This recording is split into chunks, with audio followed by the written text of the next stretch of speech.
Okay, Happy New Year, everybody. So I'm starting the year, Liz. We'll see who goes first, randomly. So I'll give you something to look at. Just remember that I'm doing the wheel, so you've got 12 houses in your chart. If you know your chart, you get more from this read than you would normally. So it is a yearly, month by month, but it's also houses, your current chart and your birth chart. So Libra first then.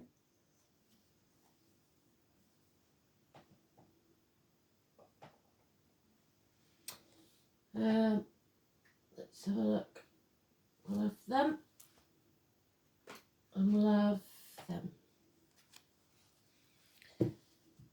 So here we go, Libra.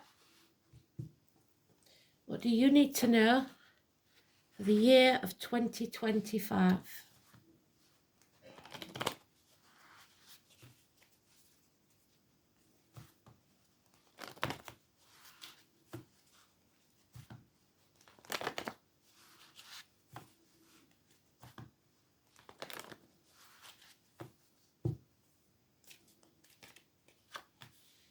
First house, second, third, fourth, fifth, sixth, seventh, eighth, ninth, 10th, 11th, 12th. Let's make sure we've got that right.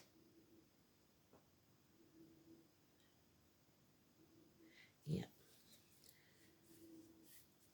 So, a narcissist involved in your business, or problems with a water sign child or immature person. Cancer, Pisces, Scorpio. That doesn't belong in there.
So we could have a celebration coming up, a reunion. Let's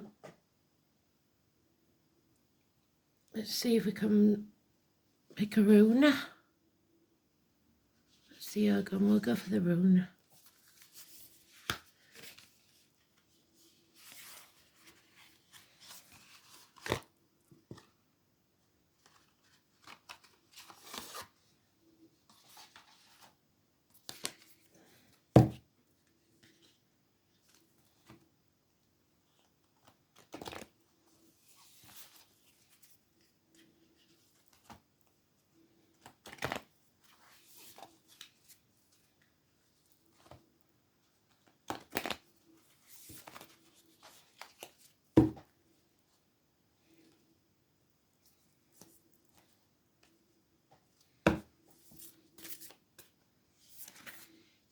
Manas, mankind. It's about the self, the individual, or the human race. Your attitude towards others and their attitude towards you. Friends, enemies, social order. So Libra, you know yourself, or you should by now. Open enemies, partnerships, are ruled by you and legal matters. Balance. So manners.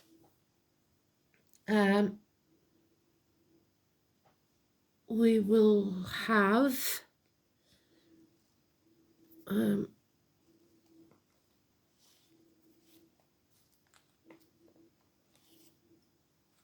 one of each of these, I believe.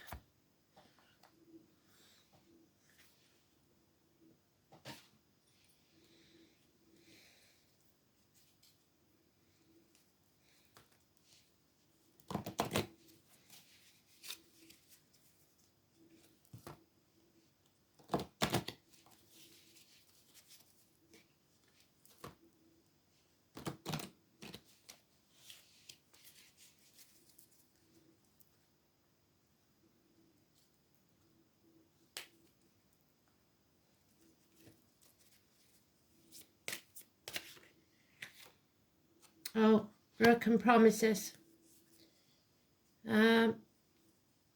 This could be, not for everybody, but for some, a third party situation. A narcissist. A broken promise. A broken engagement. A celebration that didn't take place or was delayed. Now, 3 months from now, there is something about a celebration or a reunion. May the 1st is mentioned also. Oh yeah, there's no doubt in my mind, Libra. There is some sort of union that is broken. So we have the 20 and the 27. It's about how grown up you can be about this situation, really. Because regardless of whether it's you or someone else, if you're leaving someone because you found someone else, then you're doing them a favour. The truth must be told, Saturn. The 2nd house of Taurus, which is partnerships, friendships, schools, teachers, the neck and the throat, and Virgo. So it's about grounding. It's about your caring for yourself in a situation without ego.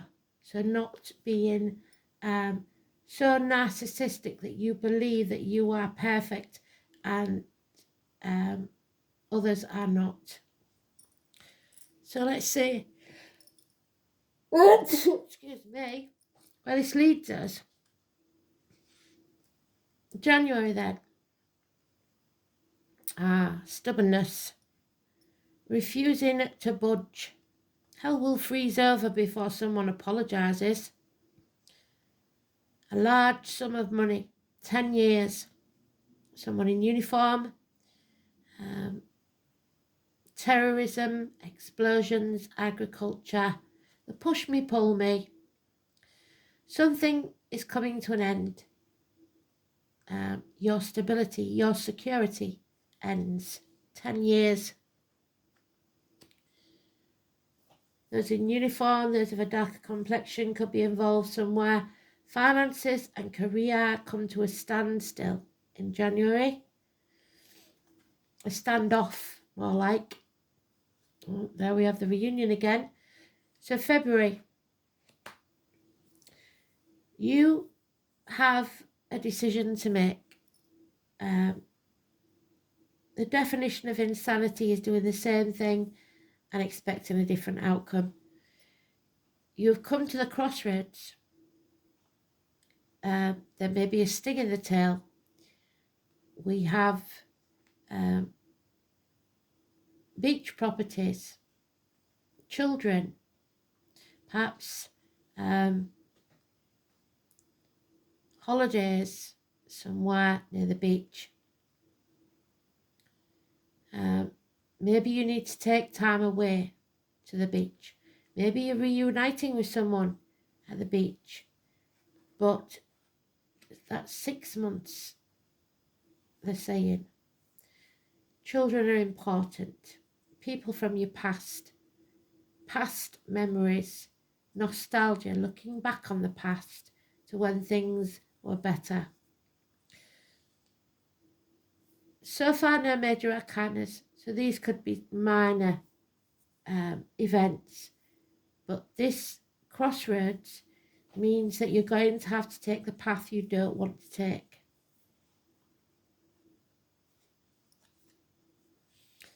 Yeah, we're progressing. We're now from 6 months to 7 months. And 7 of Pentacles, still no major arcanas. 7 years, 7 months. You have options, a lot of them. But remember that life is not a race. Comparison is not your friend. And June the 21st could be important. We're talking about the apple tree again. So Gemini, Cancer, Cusper. Everything in the garden isn't rosy, and you're going to have to cut your cloth accordingly. Maybe you spent too much at Christmas. Who knows? But all is not lost, so don't give up. You just have to economise, sever ties with things and people that no longer serve you, and keep going. Don't be ungrateful, because Spirit will take more from you, and don't feel unworthy, because all of Spirit's mankind, souls, are worthy.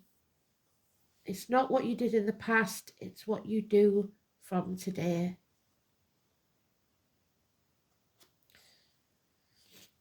Yeah. You need to find a new team.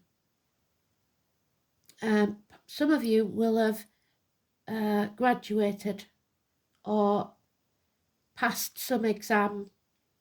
3 years is mentioned, 3 years of study perhaps. But you need a new team. Spirit giving you the green light for go. There is a good friend and a generous one here. Perhaps a boar, which is Venus, which is Taurus. This is a woman in uniform. So nurses, police officers, military, etc. She's generous, giving. You give her lemon, she'll make lemonade.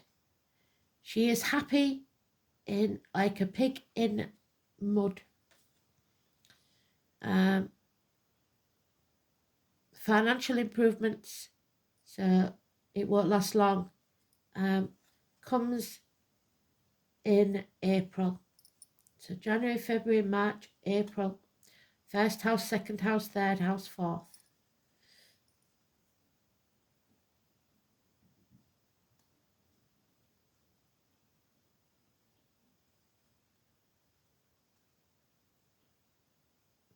Time to move on. Perhaps a new career, but your finances are improving. Still, no major arcanas. So Taurus is important for you. Now, we get to your 5th house, which is ruled by Leo, and we've got Leo there. But it's also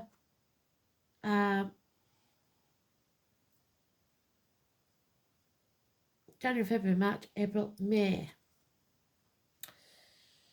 So 8 and 26 and the 10 of Pentacles again. So this stability, this financial security, by the time May comes around, could be suffering. So your financial health, because this is illness, bad temper, impatience, power struggles, is your financial health is not good. There's no fertile ground. Those born in the year of the rabbit could be very negative for you. Leos could be very negative for you. Health issues with the heart and back, but above all, the 8 and 26 is your clue. It's the first major arcana that you've had. So avoid the Leos, anybody born or living at the 8 or 26. We come to your 6th house, which is ruled by Virgo, but it is June. Success comes in June. You finish what you started. Act in haste, you'll repent at leisure, but don't bury your head in the sand. You are capable of winning this, of being successful. So don't let fear hold you back. Unfinished business with a Sagittarius perhaps, but not necessarily. Someone coming in fast with a lot of passion. Finish what you started. 7th house, Libra. You got a lot of Taurus energy here.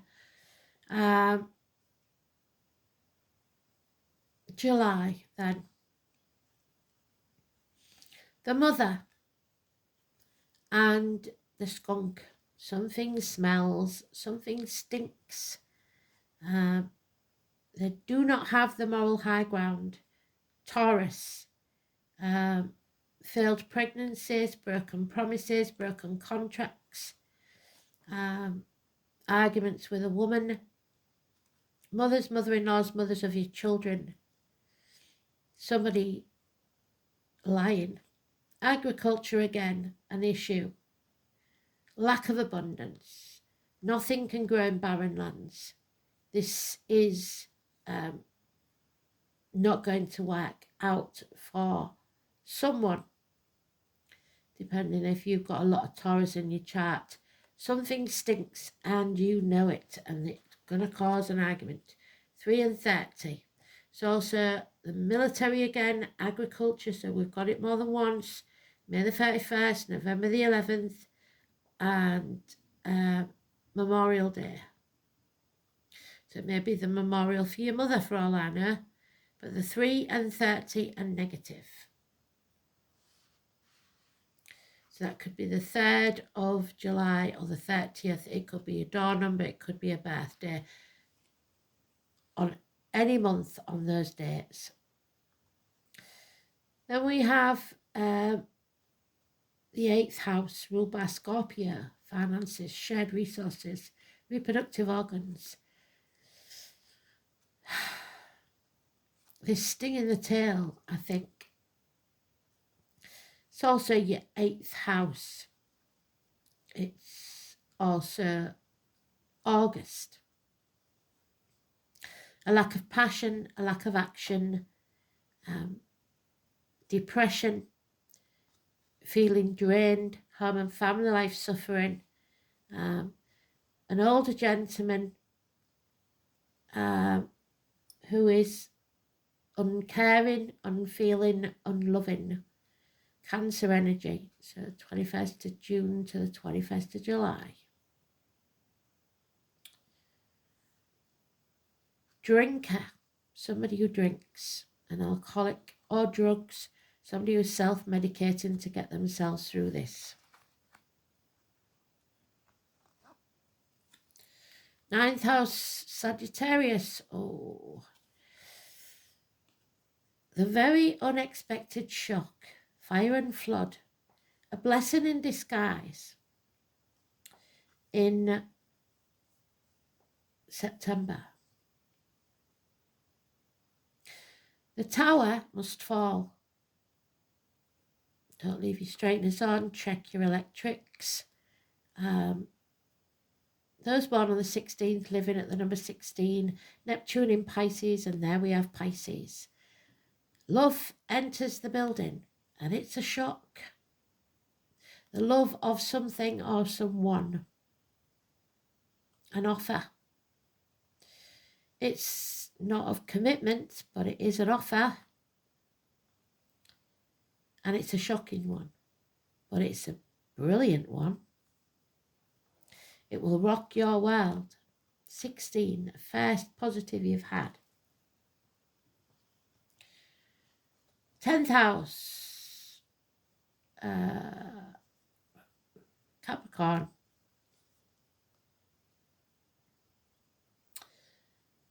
You're moving on from a codependent situation, and you're not going to take the baggage of the past with you.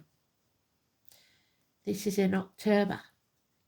6 weeks. Travel across water. Again, the green light for go by Spirit. Don't think that you cannot win the race. Slow and steady won the race. This is a codependent situation.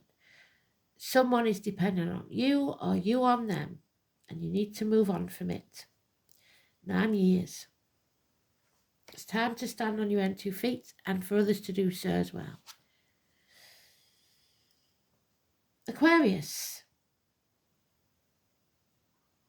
There has been a betrayal. There has been unhappiness, perhaps a failed pregnancy or a termination. Unfaithfulness or depression.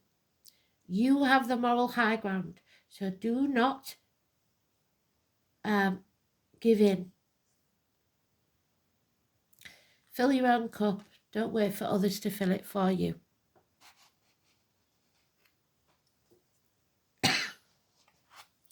And Pisces, 12th house, December. So that was November. This is December.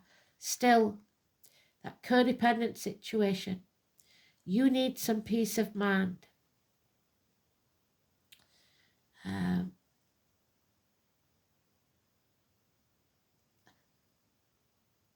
I hope it's not you. I don't think it's you. There's not enough air in this for it to be you. There is someone here that needs to depend on you, especially financially. It is time they stood on their own 2 feet. You have to kiss a lot of frogs before you find your prince or princess, whichever way that goes.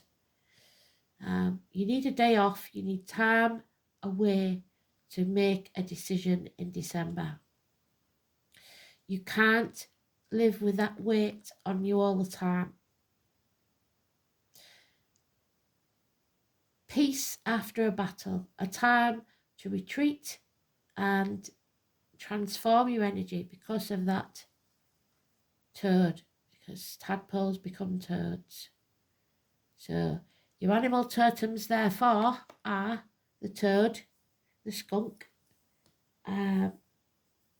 so far the ostrich,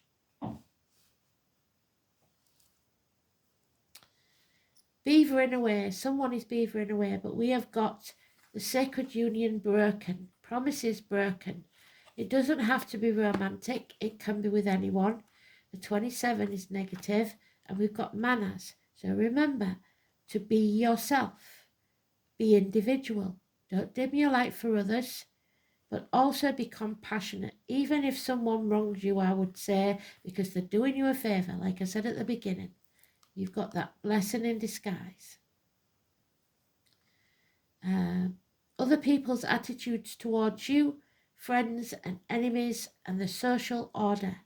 There is ways of things being done. So manners.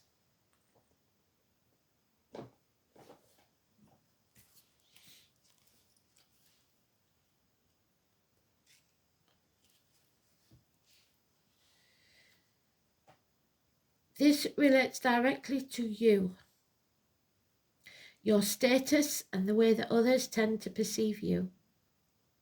It serves as a reminder that we are all products of our experiences and urges you to take a good look at your own conduct before you criticise those around you.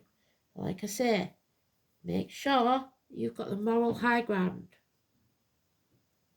The rune may well have further implications. It can reveal that you've been deluding yourself and that you're not the person that you thought you were.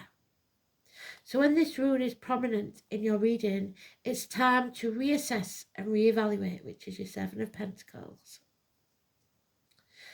And examine your motives and aims. Make sure they are honest and true. Equally, though, the motives of others should come under scrutiny. And you should ask some searching questions because we have the narcissist. Before committing yourself to anything binding. promising. Manners is not a rune of haste, so act in haste and you repent at leisure.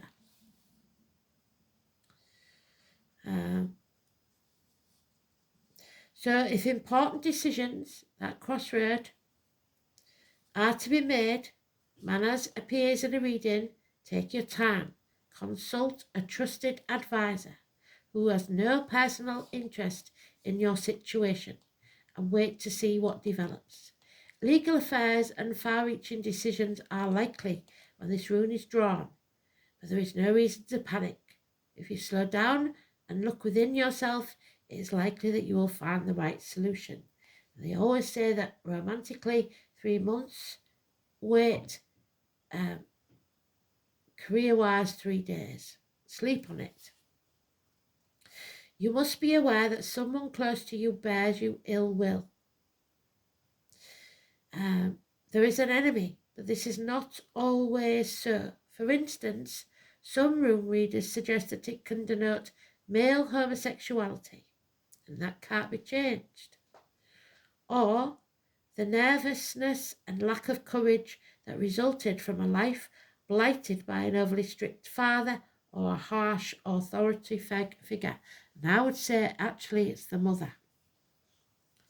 Look to the next part of the reading for further advice, which is what we're going to do. So an overly strict mother, either yours or your children's, but it's not going to go well and there will be an argument. So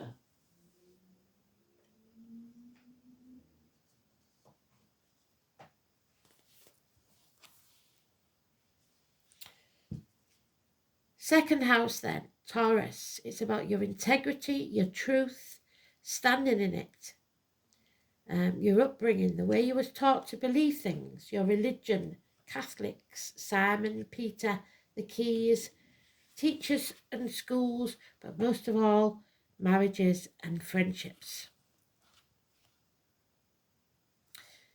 Again, this is about the neck and throat. You've got Taurus many times in this read. The colour green, which is the heart chakra. The material world, and that's where we started. Your wealth, your worldly goods, your personal resources, possessions, security, and how you value that. Because spirit don't value it. Spirit only see the things you can't buy as wealth. Love, health, happiness, and freedom. Your self-worth, your material values, and your spending. The second house is where your sense of individuality is reinforced through personal possessions and bolstered by a solid sense of worth, describing what is valued and obtained in everyday life. It is where the identity is extended through material accumulation, so stuff, and a psychological sense of worth. Do you need the best car, the best house to feel worthy? If so, then you need to look again. It's a person's attitude to the things that they own. You can't take them with you. It indicates whether money comes easily or has to be worked for, and reveals how much someone values who they are. So look to your second house, which the second house here is about childhood, children, and a crossroads. The house also shows what resources a person has to draw on and achieve success, potential to develop. Planets in the second house feel comfortable and describe things that come naturally. Jupiter is not in the second house. Mars is not in the second house. Venus and Libra, though, point to artistic abilities or a pleasing personal appearance, which may well constitute tangible assets.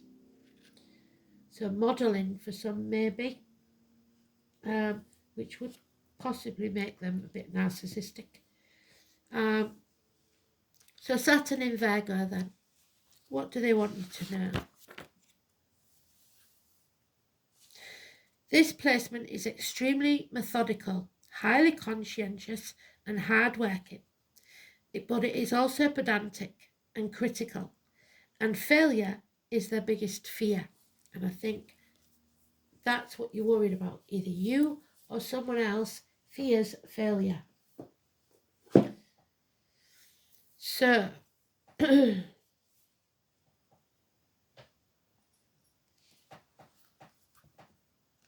number 20. This is your challenge. The ring.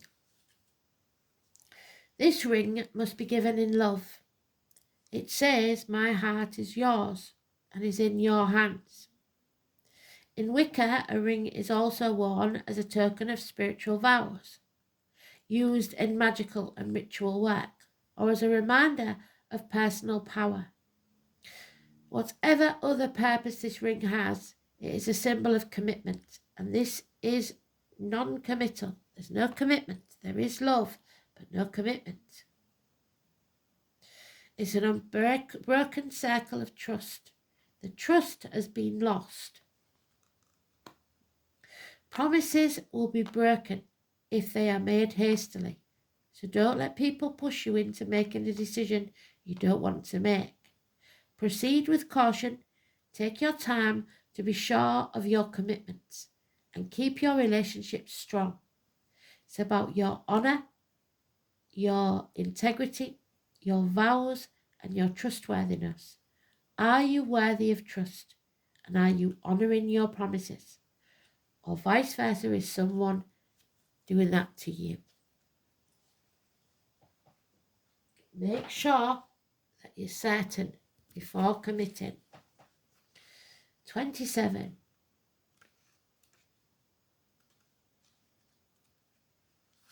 So there's many options and opportunities here, but you don't act too hastily.